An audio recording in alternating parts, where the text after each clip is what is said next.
IVM.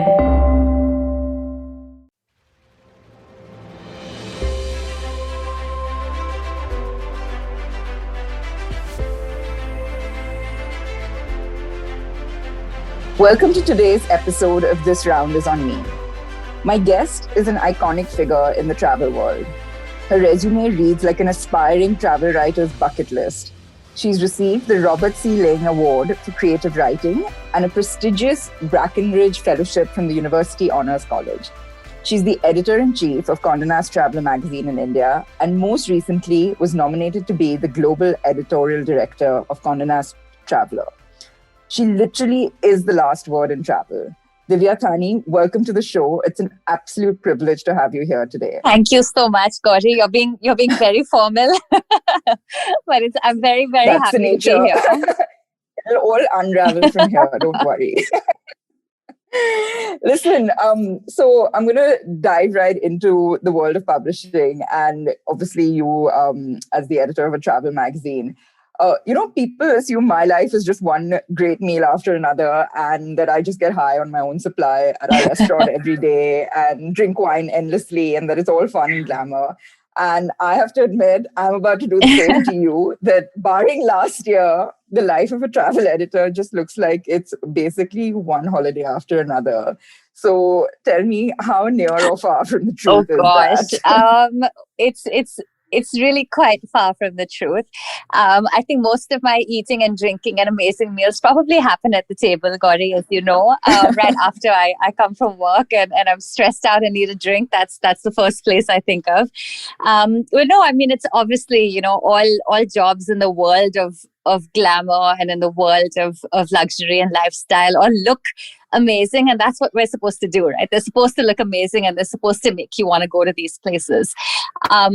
But there is an incredible amount of work that goes behind the scenes, and it's actually pretty exhausting if you think about it. The sad thing is I go to all of these amazing places, and the truth is most of the time I'm actually sitting in a boardroom or a conference room or speaking to a bunch of people in a hall, and I'm eating really bad buffet food in some in some hotel. So it's not always as amazing, but I will say there are amazing days that happen. And I would say every time I have one of those moments where, I manage to squeeze an hour to actually go out into the city and have a great meal somewhere or go shopping somewhere or meet some local designers or meet some local artists.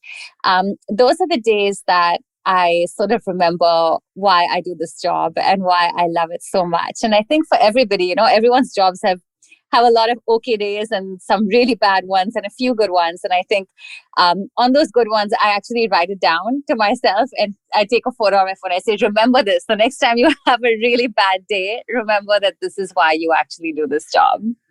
Absolutely. I couldn't agree with you more. And, I feel the same way about food, of course. And yes, that is what everyone sees and that's what we all post. But there's a lot that goes behind the scenes. Yeah, absolutely. Right? So, I keep thinking one of these days I want to do like an Instagram story just on what it's actually like when you're traveling all the time. If you look at my iPhone and you just see the alarms and you see the timings for the alarms that I have on my phone, like 2 in the morning, 2:15, 2:13, 3:30. Yeah, that's the stuff no one Instagrams, right? All the bad airplane meals, all of this going through it by security at 3 in the morning when you're barely awake. I mean, there's a lot of stuff you don't see, and it's exhausting stuff. What's your sort of day like when you're in the office or right now your home office, but what is the life of an editor like? So we've been working from home for a year now, like everybody else. We haven't been going back to our offices just yet, but obviously the show must go on. We have been still producing magazines. We have still been producing all of our stories on our website, all of the social media. We've actually produced amazing video content while we're all sitting here. We just did our first location shoot in Rajasthan, which was amazing. It felt so good to be out and shooting again. But in general, we have just been working from home. So we're on Zoom meetings all day long. That's actually why, sorry, it's taken a while for us to get this this meeting for ourselves as well. And like you said, I've taken on a global role as well. So my day has just extended to be able to include, meetings with people in different time zones. So it ends up being quite a long what day. is, I mean, like, how do you kind of, and maybe this is sort of, I was going to come to this, but, how do you kind of go about planning what's going to come up in your issue, other than, of course, the fact that it's a certain time of the year. And so, it's connected to like whatever, the summer or like the winter special things. But like, where do you like start from? Well, it's an interesting question, and it's actually more interesting now than ever before because, we sort of had a pattern to this, right? I've been doing this job for 10 years, so by this point, I sort of have a good sense of where people are going to go next and what places are likely to get more exciting. If there's something really cool happening in a particular city in the country, or we have an amazing new hotel that's popped up somewhere in the Himalayas, I know that that's the kind of thing our travelers are going to love. And that's what they're going to be interested in. So I can therefore see what's going to happen and plan for that. This last year, of course, has thrown everything over, on its head. And so it's been very hard to plan because things change on a daily basis, right? Like we don't know. And you know that as well in the restaurant industry. My God, you're dealing with it all the time as well, right? You don't know what's going to happen. And even if the rules change, you don't know how people are going to respond to those rules. So that has been the tricky part. But what has been amazing about working in India during the last 1 year has really been that the amazing thing is Indians have just never stopped wanting to travel. And I think I actually got an Amex report yesterday, which was across, maybe 7 or 8 different countries. And India was the one where people wanted to travel the most. 84% of people were actually planning a trip at this point in time. It was the highest of any other country. And I think it's partly because we're so lucky, right? We live in this country where it doesn't matter what travel experience you want. You want to go out into the jungles and see, a tiger or even a lion. You want to go out skiing in the mountains. You want to go to an amazing beach. We have pretty much everything in this country. And so I think everyone who wanted to travel realizes that it's still accessible. They can actually do all of these places that have been on their bucket list, so long as they do it very responsibly. And I think that's the key here. So long as you're doing it responsibly and thinking not just about your own health and safety, but the health and safety of everyone that you encounter and everyone that they would then encounter, I think that's really the way to travel. So the way that we have been doing it and the way that we have been planning is really, honestly, what are we thinking about and dreaming about, and what are we wanting to do? And that seems to be what everybody else amongst our audience really thinks about and dreams about and wants to do as well. And really the cool thing is that they're hungry for this information, right? There's so much excitement about it. Everybody knows, listen, I want to go somewhere. Just tell me where I can go. I'll do it. And I think that's the general sentiment that we have at the moment. So it's been really challenging, Gauri, the last year. I won't lie. It's been very tough to figure all of this out. The industry was hit so badly, and there has been, travel and hospitality, there has not been very much assistance to these industries. So it really has been everyone figuring things out for themselves. And we really see ourselves as not just obviously being this authority and guide to our audiences, but we also see ourselves as partners to the travel and hospitality industry. And so it has been extremely hard for us to figure all this out. But I have, as you know, many of them, I have an amazing team.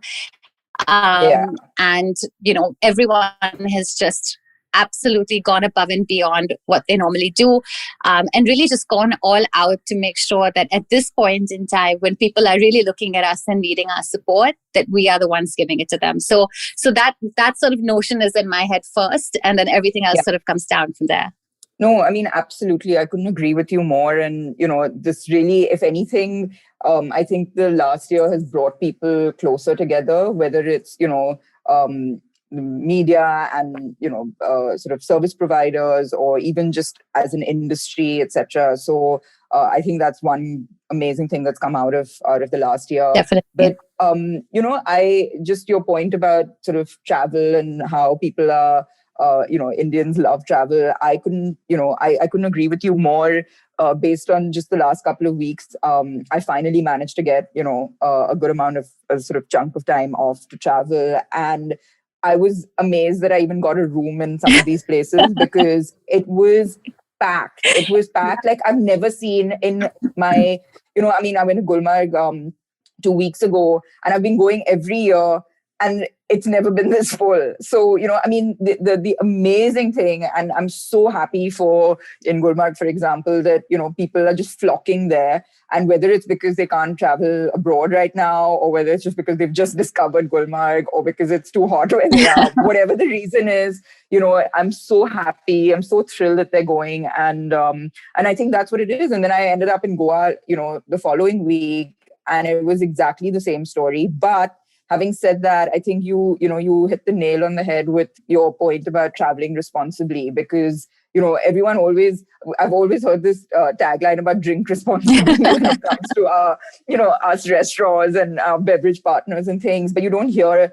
the whole travel responsibly thing. And today that couldn't be truer. And I really sort of I think that that's going to be the crux of how quickly we can all come back, on our feet, Absolutely. is just being more responsible. And I've been hearing about it's spring break for a lot of schools next week, and a lot of people were planning trips to the Maldives and things, and now there are all these articles about, well, if you get stuck there because you test positive, that's going to cause a bit of a Yeah, dent in your bank account. And there are these things. So I think it's really, it's not about trying to fudge and or dodge the system and absolutely. get away with things. Absolutely. It's really about, if you can go, and if you can't, then accept it and find something else to Yeah, do. completely. And yeah, I think you're absolutely right, Gauri. I mean, a couple of things on that. I mean, one is, yes, if you do get stuck in the Maldives, it could be difficult. But the truth is that the vast majority of people who have been to the Maldives, I've been myself,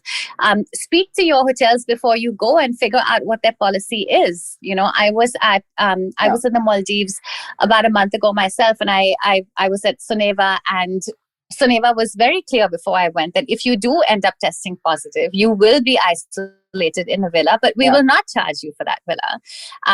And so I think all you need to do is actually, some of them are a little bit sensationalized. And I think that we have to just be a little bit more transparent and ensure that they are transparent with us. We are now the top market going into the Maldives. They don't want Indians to stop coming, and so they are going to do everything they can to make sure that they're facilitating the process for us. So I think that it's worth it to just, don't assume based on the news report. Call your travel agent, call your hotel directly, get it in writing what the policy is and how they would treat it if something like that happened, and then make your decisions. There's lots of different hotels in the Maldives, and is going to handle this in their own way based on what they can afford to do. So I would say do that, number one. The second thing that I'd like to say is about traveling responsibly. And I think, you're absolutely right that thinking about your health, thinking about other people, making sure that you're being extremely responsible when it comes to everybody's health and safety is crucial. But traveling responsibly to me means something more than that. And I think that we're specifically now at a moment in time where we have the ability to make a massive change. All of us have spent the last 1 year, or at least the first few months of that, looking out at the sky and seeing these amazing, dazzling sunsets and appreciating the fact that the air was so much cleaner and that everything was brighter and that wildlife was suddenly coming back all over the place. And all of these things happened because we were more mindful of how we were going about our ways in the world. And when you travel, you have the choice to actually travel with people who are responsible and to actually go into the places that you go to and make sure that you're actually working with people who are employed there locally, going out into those local communities. Choose your hotels based on who was good to their people in the last 1 year. I think that those are the kinds of decisions that we now have the ability to make. And those are the kinds of questions that we really should be asking, But where do we get that? I mean, you're absolutely right. But how do people, and I know, CNT does do a lot of this and like really highlights the people who are doing great work. But, how do you actually practically get that kind of make that kind of a decision? Well, practically you would come to Traveler. Yeah. Not to shamelessly plug the brand, No. but that is, whether you're going to Travel or frankly whether you're going to anyone else, be mindful about who you're even following on social media. I mean, there are so many travel influencers out there who are still talking about how many countries they've visited in the world, and I just keep thinking to myself, how does it matter? How does it matter that you've been to 150 countries? That's not the point of travel. The point of travel is not to cross off all these places and say that you've been there. Go to one place. The bucket list Absolutely. dilemma. I mean, I think it's so important that we just start thinking about what can we do. So one is, yes, you choose people who are being responsible, and you can go to sources like Condé Nast and they will give you that sort of information. But also look at yourself and how you're making your own travel choices. Think about what that carbon footprint is going to be. Pay that extra 20 rupees to make my trip and have them plant those trees. How does it, it's actually not making that much of a difference to your life. But do the small things that you can do. When you have the option of choosing between two properties, and you know that one of them is slightly more expensive, but that they are treating their employees better, please make that choice. And please be vocal about the choice you're making and why you're making it, because that will impact other people and it will have a ripple effect. If you're thinking about going away to a specific place, please go out into that community. Buy something from that community. Support people that are doing things locally. Go somewhere and go in deep. Don't, the next time you go to Europe, don't spend 2 days in each country and aim to do 10 different countries. Go to one country, go in deep. I mean, you can go into one region or one destination and stay there for a week. Why do we have this obsession with seeing 50 places and posting images in 50 different places? That's not what it's about. Go in one place, go in deep, make an impact, really understand it. That's the point of travel. When you travel like that, it becomes transformative travel. In the industry, what we're talking about right now is actually regenerative travel.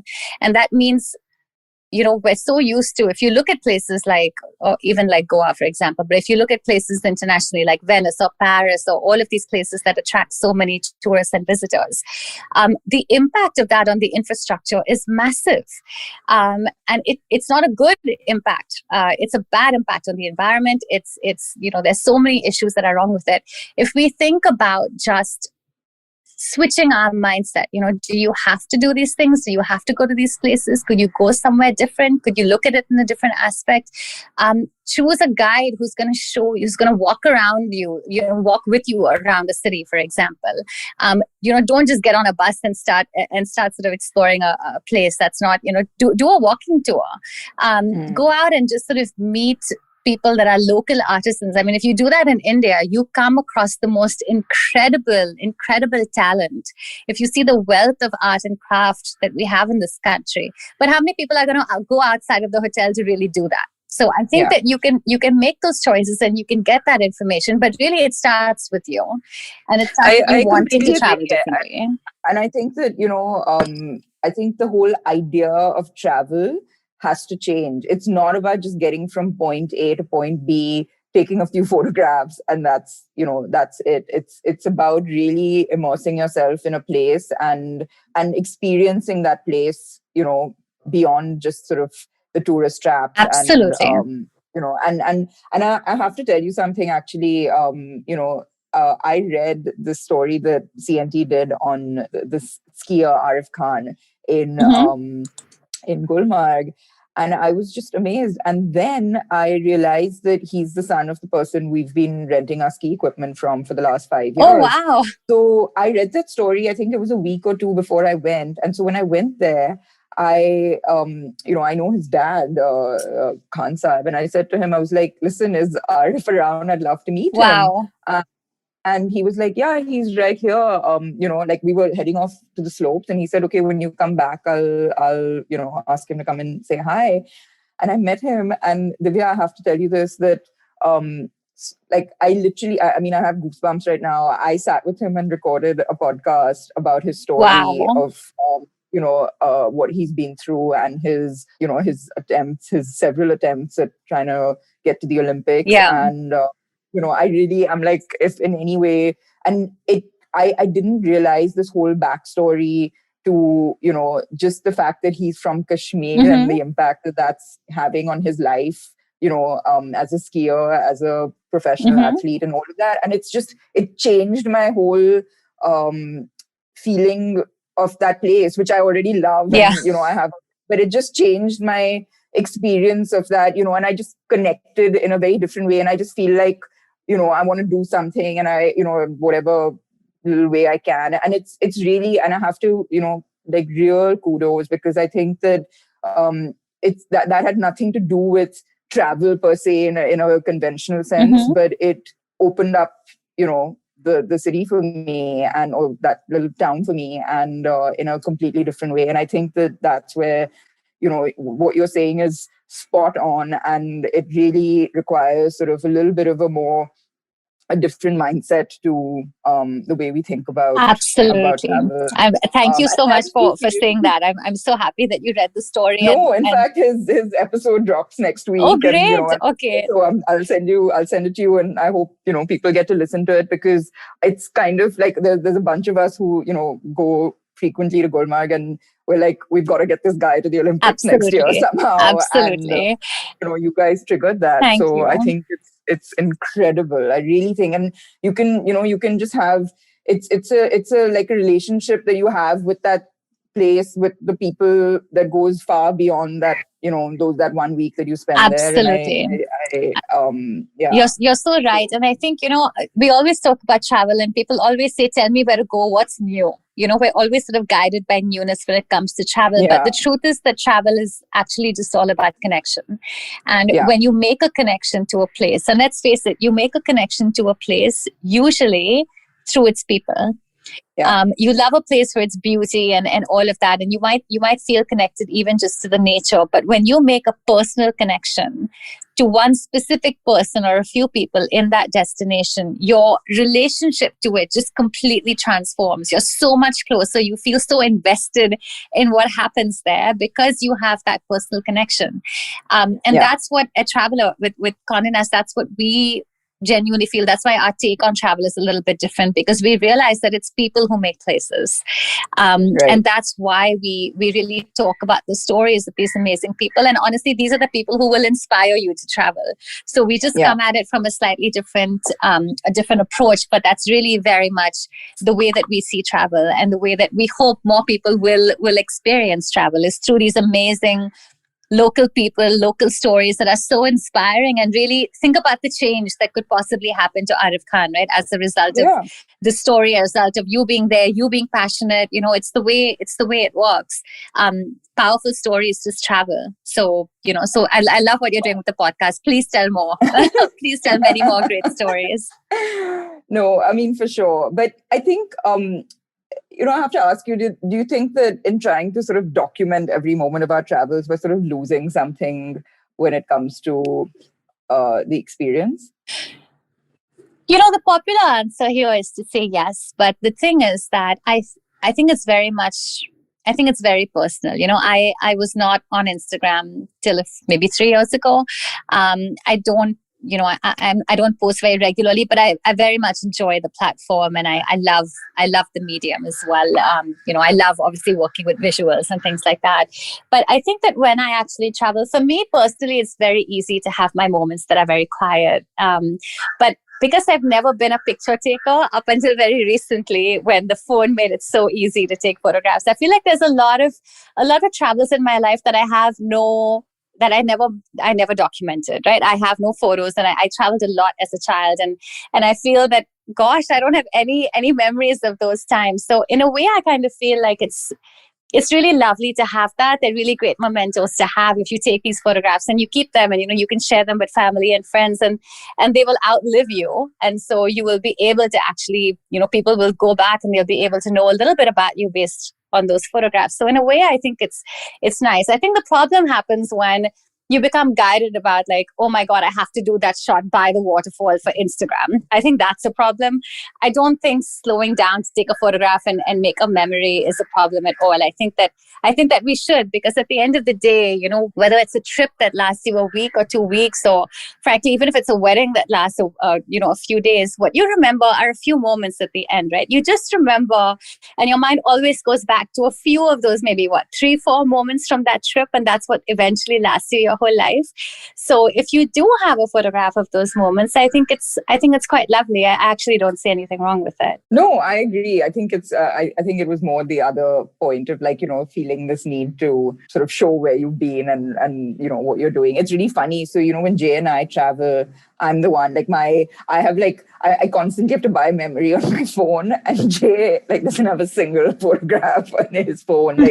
He's just there. He's just immersed. He's on his own trip. He's kind of having these conversations, and here I am, I'm completely the opposite. So it's really funny. He's if I have to remind myself of things, you'll do that for me. So yeah, but I think it's I think that's also a personality thing. Are you how much are you thinking about? I always find it interesting when you're in the moment and you stop to take a photograph. In a way, you're already in the memory. You're already thinking about how you will remember this moment. So does it take away from that being present itself? Back and seeing old photographs, and it brings a smile for sure. So no, it's the way things have changed. Hey, we've always been taking photographs. It's just that the obsession, it's become a bit of an obsession. Yeah, I will say. Yeah. So listen, let's go back a little bit to talk about publishing. Even before your 10 incredible years with Condé Nast Traveler, which congratulations. Thank you. You've been part of the publishing world for many years before that. And I've heard you talk about how you always thought of yourself as a writer, and that entering the world of magazines was a happy accident. But as content moves into this digital space, and let's face it, people's attention spans are getting shorter and more visual. How has this affected your role as a magazine editor? Well, for one, I guess I should start by saying is that I've never been just a magazine editor, because we've always had, we launched Traveler with a website. We launched it with, actually at the time, we also launched it with the BlackBerry app. That's how much things have changed. What? There was a thing? Yes, I know. Can you imagine? Oh my God. I know. It's crazy. So of course things have changed. So you were way ahead of your time. I know. It's such a blast from the past. But yeah, so obviously we have, social media, we have video, we have events, on ground events, but also now virtual events, since that's all we're able to have. So Condé Nast has always been a sort of, 360 multi-platform kind of octopus thing. And that's always been fun. I will say when I started out, I studied, literature and creative writing.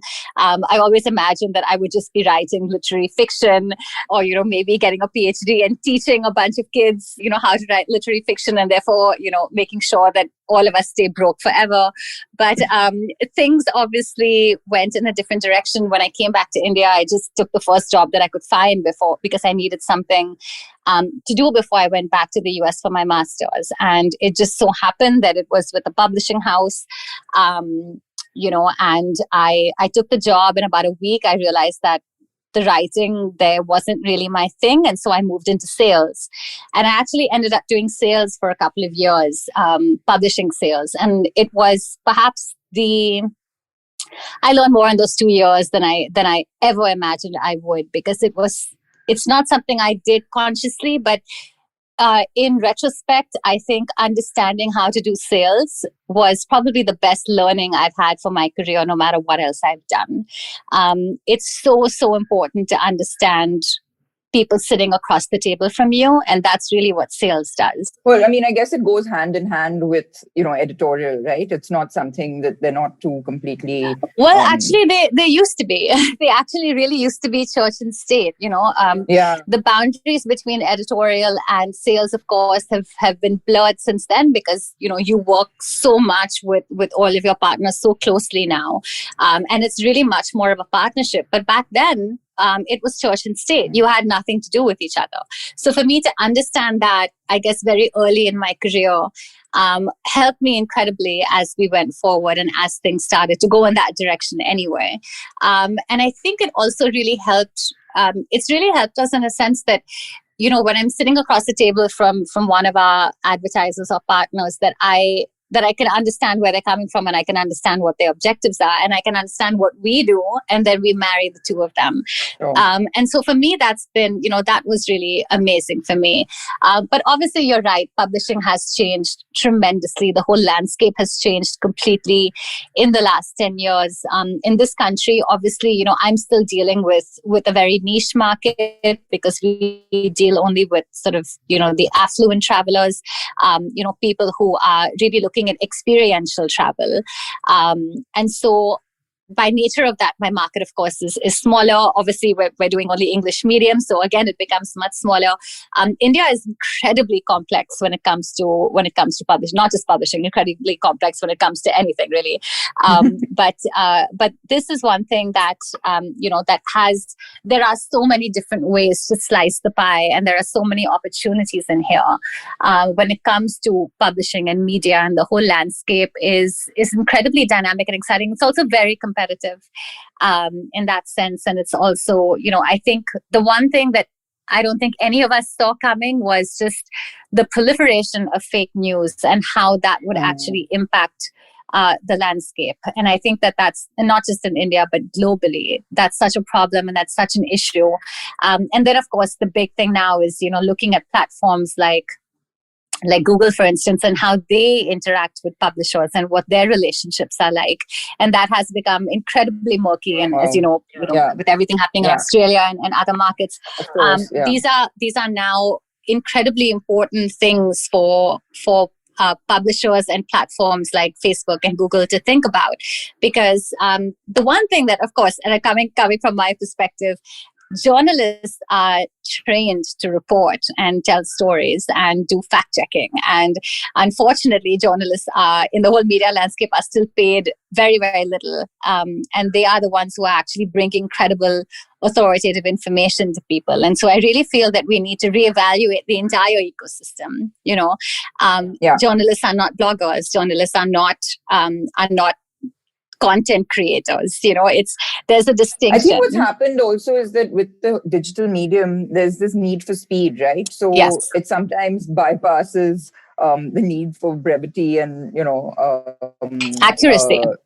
Accuracy. Yeah. And and this affects us it's crazy that you just mentioned this thing about fake news, because we're supposed to send something, some food across this weekend to a different city. And we just got told that, yesterday, it's cancelled because there's a lockdown. And then this morning they were like, that was fake news. Oh, gosh.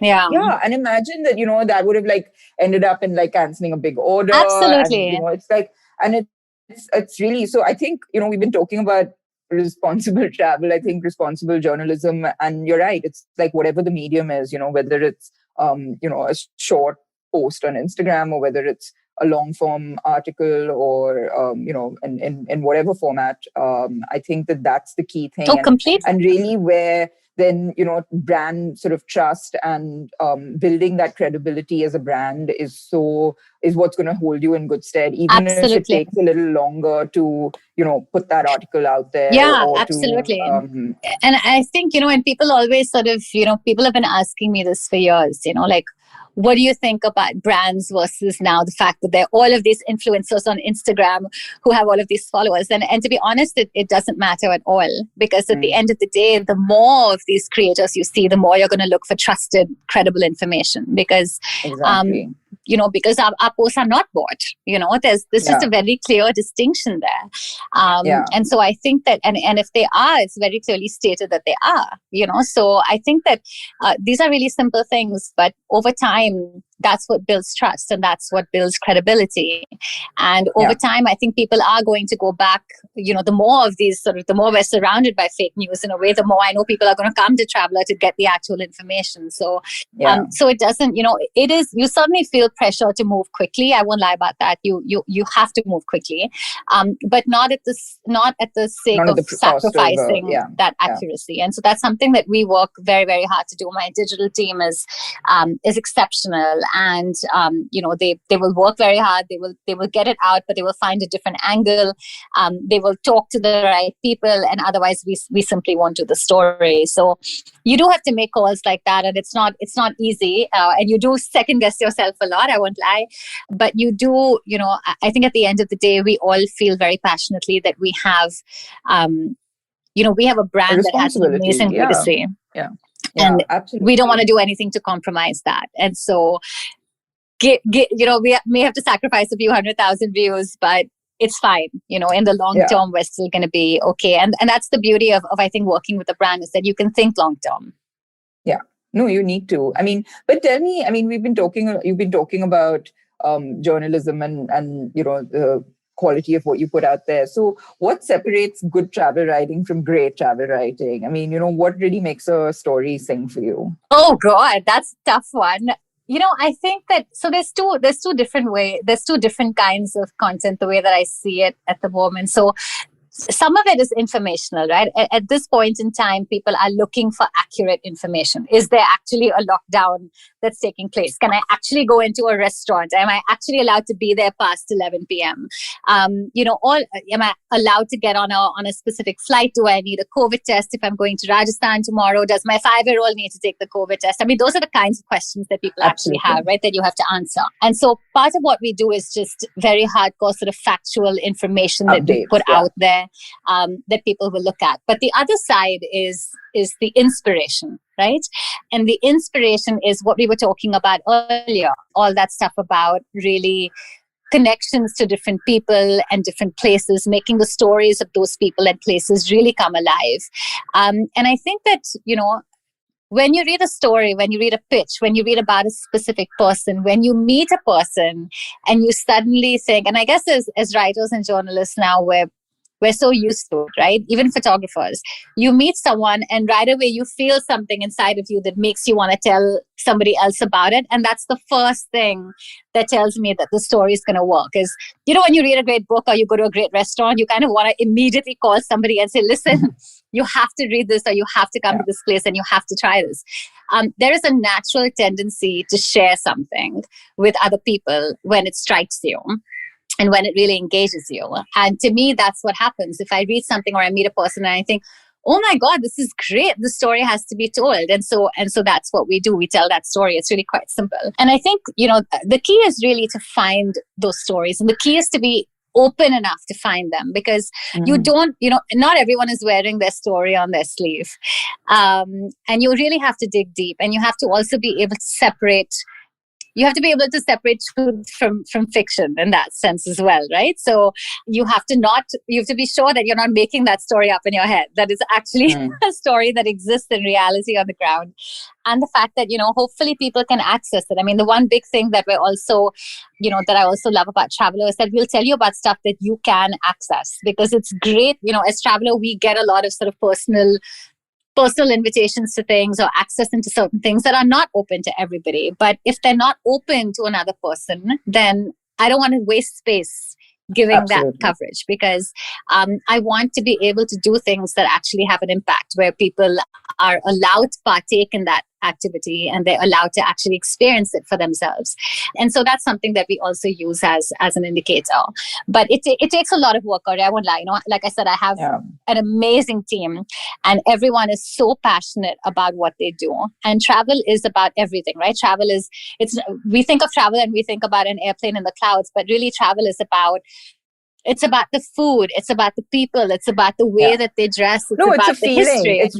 It's really like a feeling that you're left with, at the end of the day. And I say this even, why sort of talk, just about travel, like even when it comes to our restaurant, I'm always telling our team, like, you need people coming back, right? You need to create a feeling that makes them want to come back. And so literally, whether you have them for that 2 hours or you have them for like 2 days or 2 weeks or whatever it is, you need to connect in some way, like you said, with whether the people, the place. Oh, completely. And I think, I have to say, Gauri, I think what you've done at the table is so incredibly special because, as you know, I'm a huge fan. And to me, if I think about, the first restaurant I want to go to, when I finally go to a restaurant, it's still the table. I miss it incredibly. And it's, I think what you've done with that space, and obviously the Puchia is amazing, and I'm 100% coming back for that. But aside from the food, I think what you've managed to do, you and the staff, honestly, is just create a place in a corner in the city that really, really feels very warm and inviting. And that, community table, which I think you're one of the first to probably do anywhere in the city, was just such an incredible idea. And I feel like when I think about the table, that's what I think about. When I think about going to a restaurant, that's really the image that I have of my head, is that community table with those little yellow flowers and that patterned flooring, and it's, that lovely staircase. And it's amazing that you can create that and it stays in people's heads. And I think that that's eventually what we're all trying to do, whether you're in travel or hospitality, whatever it is that you do, if you can create something that stays in people's minds and hearts and wants to make them come back, then that's the success of it, right? Then you've done something incredible. Absolutely. And, we just celebrated 10 years too. And, congratulations. And I thank you. And, like we said earlier, you guys have just, hit that sort of milestone as well. And it's something that, I don't think anyone can take for granted. It's really, it is an achievement in any field. And I know how I've changed over the years as a restaurateur, a leader, a person. How has this shaped you, as over the 10 years? Do you sort of see how that you've, changed? Gosh, these are some good questions. I've read, something, I've heard a lot of your lives. I've heard a lot of your, I love watching, your lives and with various different people. And I kind of was like, you know what, I want to know a little more than. Wow, well done, you. I think I have changed with it tremendously. I have grown with it tremendously. I think that, if there's one thing I do have to say, is that I'm so grateful for my job, and I'm so grateful for the people that I work with, because I think in the last 10 years, even at times when my personal life was absolutely in the doldrums and was all over the place, and I had no idea what I was going to do, and I was terribly stressed or depressed or whatever it was, just going through different phases in life, as all of us do. The one steady thing that I had was my job, because I loved it every single day. I woke up every single morning loving what I did, happy to go into the office, really excited about what we were going to be able to do on that day. And I think that for me, it's been my sort of my consistent thing over the last 10 years. And that really, I'm so grateful for that, because I think everybody needs something that gives them that sort of stability over the years. So despite the fact, not that work has been a breeze or anything, it's been tremendously challenging, but I've always loved the challenge, because I love the field, and I love the fact that we actually have impact. And that to me is a massive, massive thing. And I would say, in terms of how I've changed, I think I've grown a lot along with the industry. I think, obviously it was my first job as editor. I was really, really young when I got it. It was a big deal for me to even get it. And so I really felt like I had a lot to prove. So I worked really, really hard. And that's something that I never take for granted. I still realize every day that no matter how much I love it, I have to bring 100% to it every single day. And it does get really tiring, and you do need a break every once in a while. Not that you could always get it when you need it, but I think that to me has been the greatest learning, that, we look at people in certain positions and we think, oh my God, it must be so cool to be in that job and fly around the world and, do all of the stuff. And the truth is that no matter what job you're looking at, it's tremendously hard. And anyone that you're looking at in any position has probably worked their ass off to get there. And they probably still do it every single day. And that's been, to me, I guess, the greatest thing that I've learned. It doesn't get easier. Yeah. It just keeps evolving, and you evolve. And maybe you can handle the stresses slightly better than you did 5 years ago or 10 years ago. I agree. But it's still going to be tremendously hard, and it will still take everything that you have. Hopefully the experience that you have over the years grows, and you're able to deal with it better yourself, and you're able to manage people better. I really hope that I've gotten better at leading people and at supporting people and at working with my team, working with my partners, just working in the entire ecosystem. But now I guess for me, the big change is that I think slightly bigger than just Traveler. I really do think a lot more about the industry as a whole Impact. and how we can impact and how we can really bring change. And that's something that I think a lot more about now versus earlier when I was just trying to think, how am I going to get this right? How do I make Issue sure out. that, Yeah. so I guess that's where it is. And like I said, I cannot underestimate how amazing my team is. So, the big learning for me also has been just surround yourself with good people. There are a lot of creative and talented people out there, but also just surround yourself with people who are good people, who are bringing the right sort of ethics with you, because they will then support you through all of those hard decisions, and they will take you through the next phase, and they will understand why you sometimes have to make difficult calls, and they will be in it with you. And I think that cannot be, that's so important.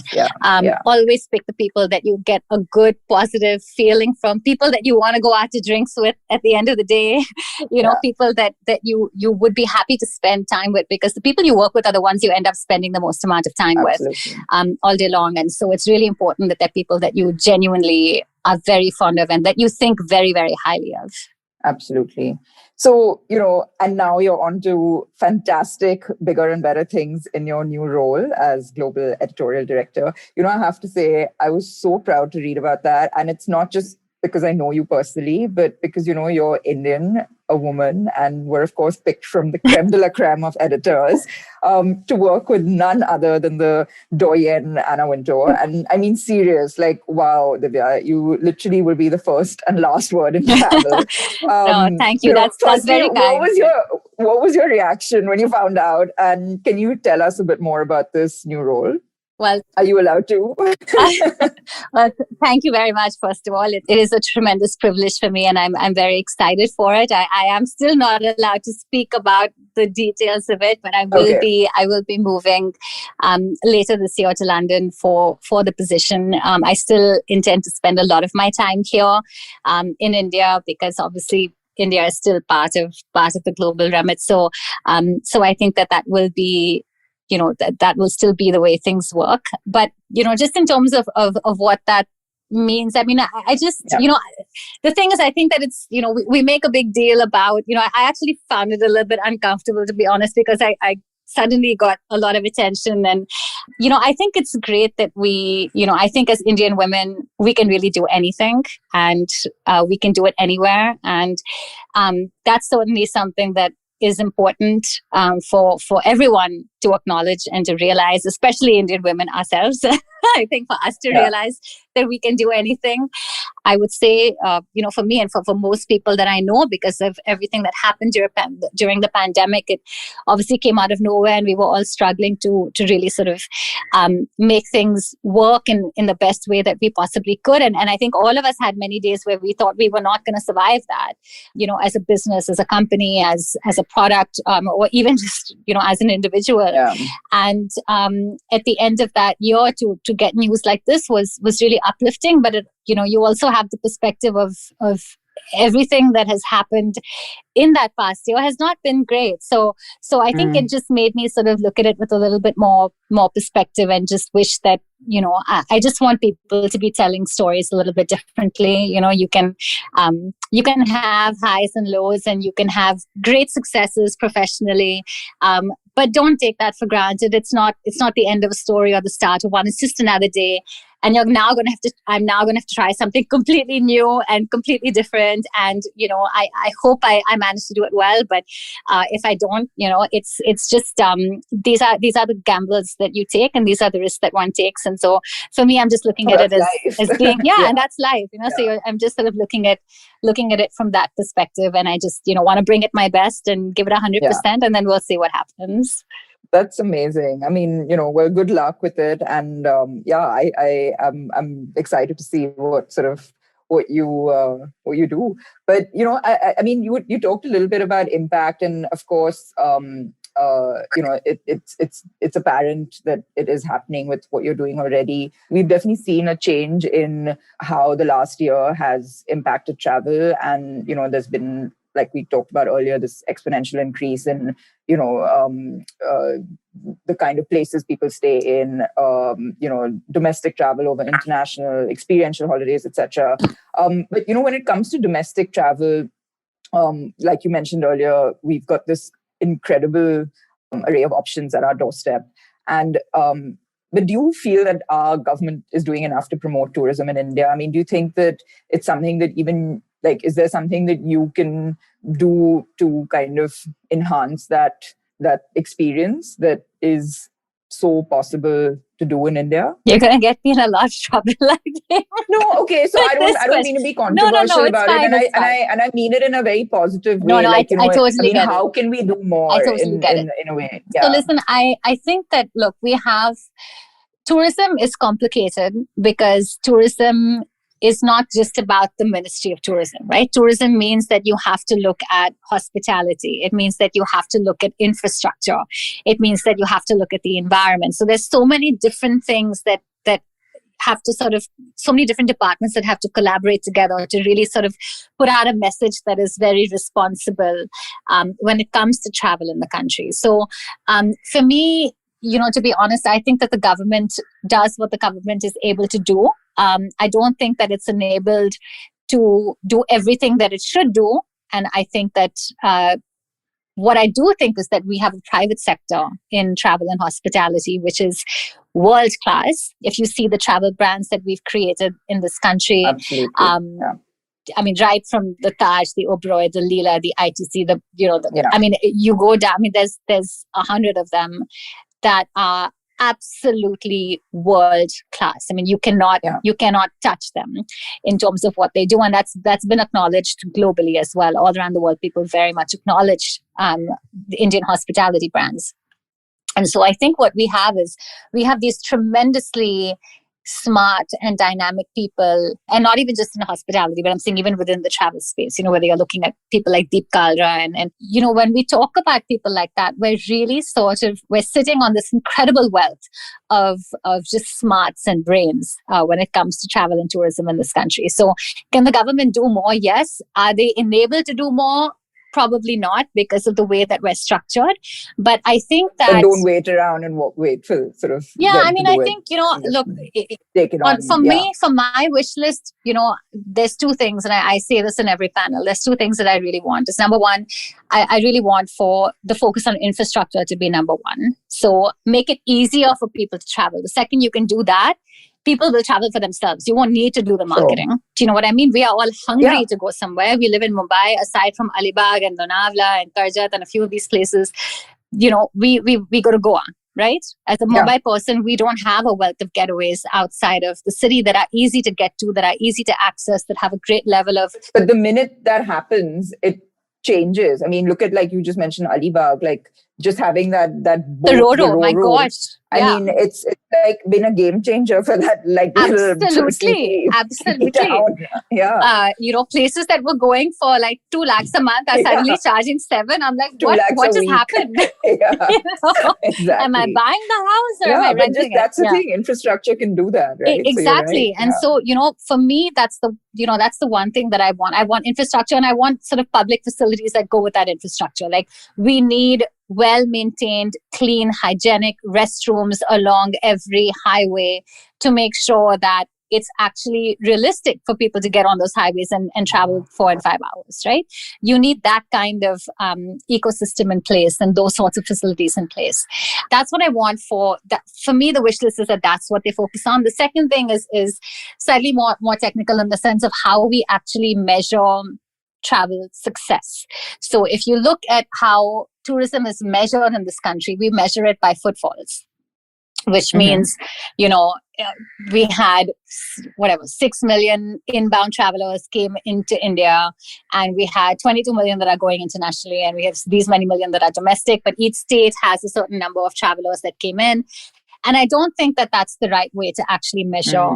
I don't think it's the responsible way to be measuring it, because number one, we don't have the infrastructure that can handle so many different people, right? What we should be doing is, and Mr. Amitabh Kant has actually been saying this for many, many years, measure tourism by revenue. Let's not be happy when we're getting all of these charter flights of tourists who are just coming and staying at a hotel, drinking their beers by the pool and leaving. That's not actually adding to that local community at all in any way. It's actually just creating a greater stress on our infrastructure and on our environment. We should be looking at bringing in the high-end market into the country so that for every person who comes in, the spending is so much higher. When you look at countries like Bhutan, for instance, and the way that they have restricted the travel, they have done it so that they maintain their environment, they maintain their sort of natural surroundings, they maintain the things that people come to Bhutan for. And therefore, their tourism makes a lot of sense. And they're full. They're full all year round, and people are happy to fly Druk Air or whatever it is to get there. And so, it was fine, by the way. Yeah, exactly. But what I'm saying is, it's not like they have the option to fly SQ, first class to get there. So I think that those are, we need to make some really bold moves and bold decisions to say that, look, this is the reality of our country. This is what we can afford to do.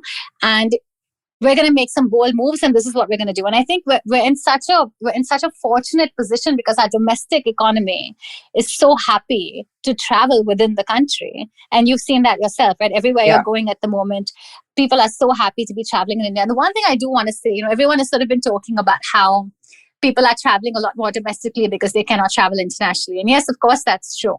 But the truth is, 10 years ago, 11 years ago, when I was launching Traveler in India, I did something like, I don't know, I think it was maybe like 100 and something one-on-one interviews with the affluent travel market who was going to be our audience for Traveler. And the one thing that I heard all of them say 11 years ago was that they wanted to see more of India and they wanted to travel in India. And to me, that was a big surprise because I imagined that this audience would want to know, where do I eat when I go to New York, and where do I shop when I go to London, and where do I buy furniture in Dubai? I mean, all of those sorts of questions, right? But the truth is that they were, even 11 years ago, they were hungry to travel in India. And we have simply, the industry in general has not marketed to the affluent Indian traveler because they have always been sort of racing to get this inbound traveler to come in and spend the money. Suddenly, a lot of these places are realizing, oh my God, Indians will actually spend money to go skiing in Kashmir. We've just never really spoken to them properly before. And so for me, it's been very satisfying to see that because that's the sort of story and song that I've been singing for the last 10 years. The truth is that Indians want to travel in India. We have simply not made it easy for them to do it. So if we can make it easier for them to do it, then we don't actually even have to care about that inbound market. At the moment, we have an industry that's fighting to get these. They say it's 5, 6, 7, but the truth is, in reality, those numbers are probably even smaller. If you think about the number of people coming in to actually experience India on a sort of on that level, it's probably closer to maybe 3 million. So why fight for that 3 million coming in from the US, the UK, France, Germany? I mean, we're sitting on an Indian market that is so willing to do this. I think all of us who grew up in India, in the 80s and 90s, now all of us were basically, we left the country when we had to travel for various reasons. And but I think that that's it's also a factor of, like you said, if you have access and you have the right kind of offerings in places, then you will, like, you don't want to just travel to India and then be like, okay, I'm going to slum it out. Like, you want to have a nice experience. So if you have places, and that is happening, I mean, the kind of and I prefer traveling around India and Asia to Europe, for example. Like, I feel like the hospitality and your bang for your buck is way more here. So, it seems like a no-brainer that, but I think, the point is also then that instead of waiting for sort of, like government regulation or things to change, I mean, you take that onus on yourself as a private, institution, and start sort of making that impact, or that creating that infrastructure. Yeah, well, I have to say they're doing a lot. I think that we also have to be mindful. I think that that's, we have to be mindful that this industry has been tremendously hit in the last year. And so, and they have, I also want to say, when things, when we first went into lockdown last year and all of our hotels were basically emptied, all of them opened their doors up to host Yeah, frontline absolutely. workers, Yeah. and I mean, the Oh, I'm outpouring saying of it's support. amazing. I think they've been doing an incredible job, Absolutely. and I think that that's the way to go. Like, that you take it on yourself to Completely. um I think that yeah, if the government focused on just making it easier for them, the same way that you have so many licenses to open up a restaurant and it's all yeah, very murky, and you never know when something's going to sort of come back to hit you. I think that we have to make sure that we are just making our systems really transparent. You want to open a hotel? It's a very simple process. Here are the 10 things you need to do, and here's how you do it. And guess yeah. what? You can do it all No, for online. sure. I mean, it's definitely something that works both ways. But I think that the point is not to sort of wait for for everyone else to change everything Yeah, and and I think start taking the one thing initiative in this yourself. last 1 year that I've seen as well is the amount of innovation that has taken place, right? And Yeah. Gauri, you're actually a great example. I mean, I think you were the first person to really sort of pivot and think, oh my God, everyone's in Alibag. That's where I need to be heading, and that's what I need to be doing. And you made it Well, an it's amazingly. survival, right? So It is, you it is, kind but of that is start the thinking necessity is the mother yeah, of invention, right? yeah, So I think that we've seen so much innovation in the last 1 year, yeah, and so what we're going to see also is, if the government's not going to build amazing restrooms along the way, there's going to be a young entrepreneur who does it, and they'll charge you to do it, and that's fine, right? I'm actually completely fine paying to use a decent restroom along the way if I'm traveling somewhere. So I think that there is going to be a lot of innovation that happens in the public sector as well, that will likely compensate for what we don't have infrastructure wise. yeah. But it would be great to have just the ability to, that ease of doing business, I think, is what we would love and what the industry would really love. Sure, And then sure. public-private partnerships, which the government is actually pushing for a lot now. I think Yeah. that's genius, So bring the two together, let them both sort of be partners in this, because it does really help everybody. And I think that, also this idea that the fact that Indians will come. If you build something in India now, we will all show up. So I think that that's also incredibly important, because when they know that people will come in, then they're more willing to sort of make those investments and take those risks. So Yeah. So I think Absolutely. that, I think that we're heading in a good direction. I think that there has been a lot of improvement and change in the last few years. By and large, if you see the quality of roads in this country, it's amazing compared to where we used to be, 5-10 years ago. I think that connectivity, the sort of emphasis on air travel, Udan, sort of smaller airports, opening them up in smaller places, giving people more access. I think all of these things are actually incredibly positive and all in the right direction. Yeah. I mean, I could pick your brains forever, but I want to ask you one more thing, which is, eco-friendly, conscious travel and sustainable tourism. I mean, that's a whole different conversation entirely. This is not a trend, but it's actually a direction that life in general is heading towards. Mm-hmm. I mean, we see this not just in travel, but in, our industry, in sort of restaurants, etc. But do you think that sustainable tourism can coexist with luxury? Luxury tourism is driving the way forward when it comes to sustainability. Absolutely. First of all, I guess what I should say is we need to really think about the way in which we're defining luxury travel, right? What does luxury mean? And when I say luxury, I think that, it's no longer the idea of these sort of 800 thread count sheets that came in from Egypt or something like that. I mean, that's a very sort of old school definition of luxury. The way that we see luxury, the way that Condé Nast sees luxury, is that, to me, luxury is also being in Ladakh, staying in a tent, freezing your ass off, and looking at the sky, which has 1 million stars in it, which you've never seen anywhere else in your life before. To me, that is a luxury experience. That is something that you really, it's not something that's very easily accessible. It's something that you have to sort of work a little bit to get to. It's something that will be a layered, very layered sort of experience. And it's something that you will remember for the rest of your life. To me, that is the definition of luxury. So I think when we're talking about luxury and sustainability, we have to sort of remember how those two come together. Yeah. We've always talked about Egyptian sort of cotton sheets and all of this stuff. I mean, the truth is, I'm A very pillow happy menu. when, sorry? I'm always like, a pillow menu. Yes, I I love know. that. A pillow menu. So you know what? You can do a pillow. I'll tell you what's lovely, and it's already happening, right?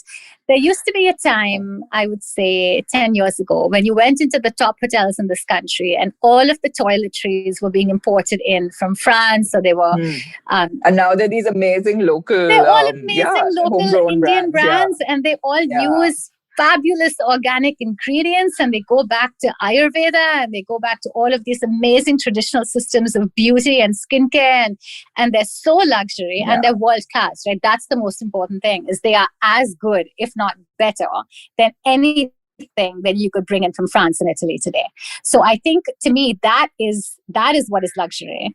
I think that is so incredibly important for us all to realize, and for us all to sort of flip that switch in our head and think that just because it shows up from France, and I have nothing against France and Italy at all, I'm a big fan, but just because it comes in from France or Italy or from the US doesn't mean that makes it luxury. I mean, think about it. That carbon footprint is higher.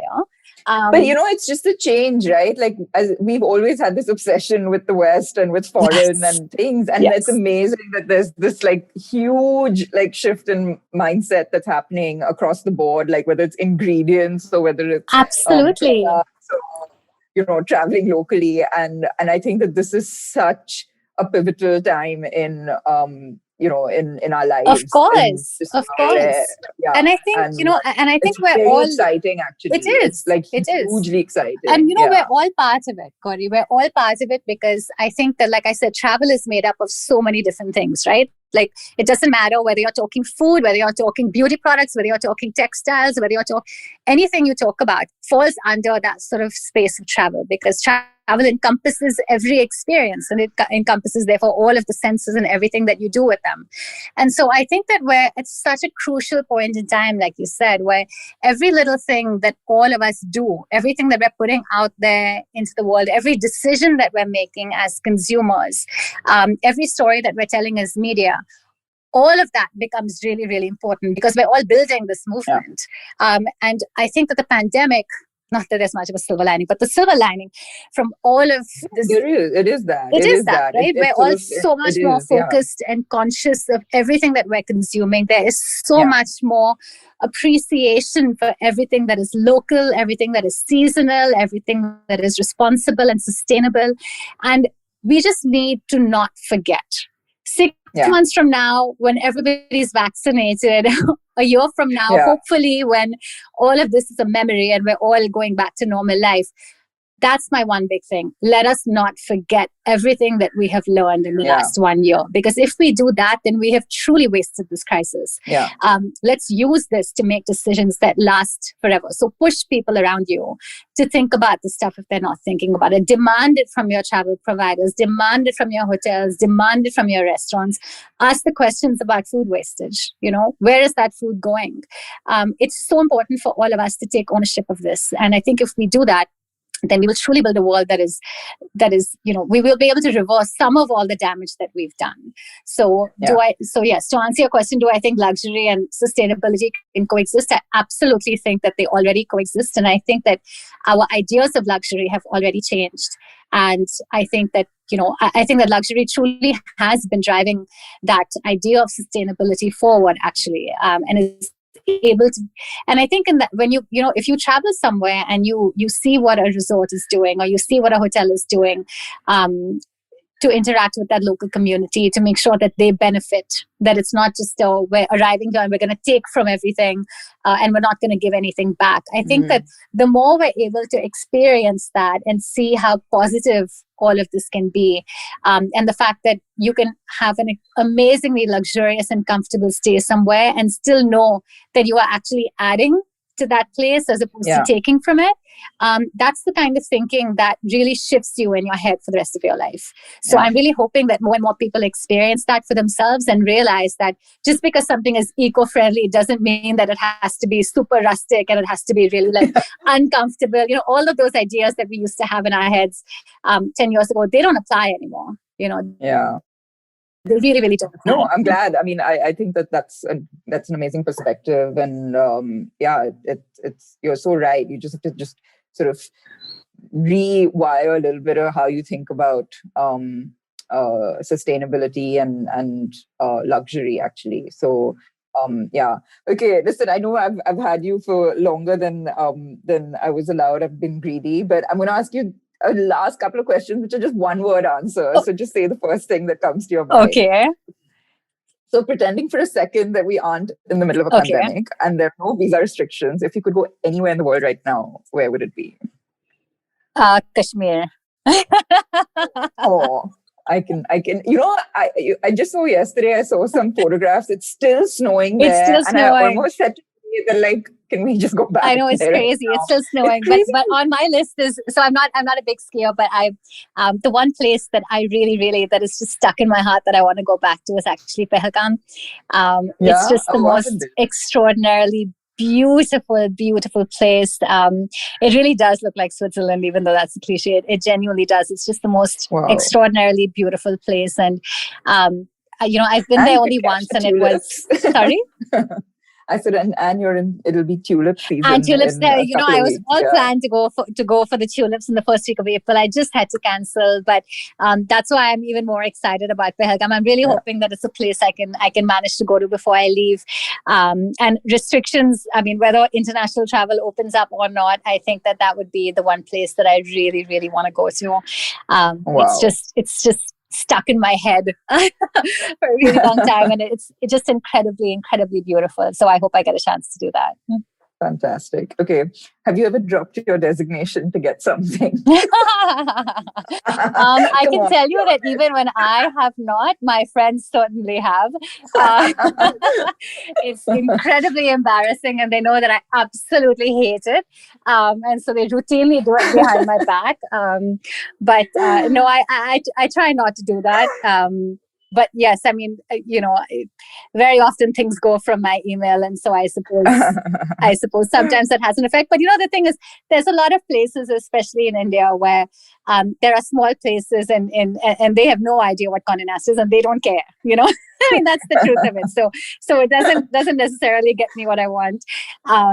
Yeah. Okay, if not a travel magazine editor, what would you be doing? I would be, in my dream life, I would be spending my time writing a very long book that probably never gets published. And I would be training in dance. I love Middle Eastern dance and trained in that for many years. So I would go back to doing that. And I'm a big science nerd. So I read a lot of science writing. So that's what I would be reading. And finally, I would just be watching a lot more Netflix because like everybody else, that is really my sort of ultimate de-stress. And so I think I would be just spending my time just doing nothing but arts and all of that, and not looking at another Excel sheet for the rest of my life. Fabulous. Okay, space tourism, yay or nay? I mean, yay, because it gets so many people excited. Personally, I'd honestly much rather be in Rajasthan, but it's not for me. But yeah, why not? Should there be a vaccine passport system? I think that there should be a vaccine passport system, but the problem is that it's, we have so many different vaccines and we have so many different rates of actually giving them out. And we actually don't know how effective they're going to be for how long. And so I think in theory, we will have one. I just don't know how effective it's going to be. I think it's going to be a couple of years before it will actually have true value. At this moment in time, I think it'll be more like to psychologically make people feel better about traveling. But yeah, I think that as soon as people get both their shots, I think that travel is really, really going to come back in a big way. Well, I hope so too. And finally, I promise this is the final question. What's your definition of success? Going to bed really happy and sleeping well and feeling like whatever you did today, you made the world better and not worse. I think that would be, and just managing to stay sane through all of it. I think that would be my I think you are probably getting a very good night of sleep every night, Divya, because I think you're doing an amazing job. Oh, thank you. That's kudos to you and your team, and and really all the very best for all the exciting things to come this year. And thank you so much. Thank you so much for having me, Gauri.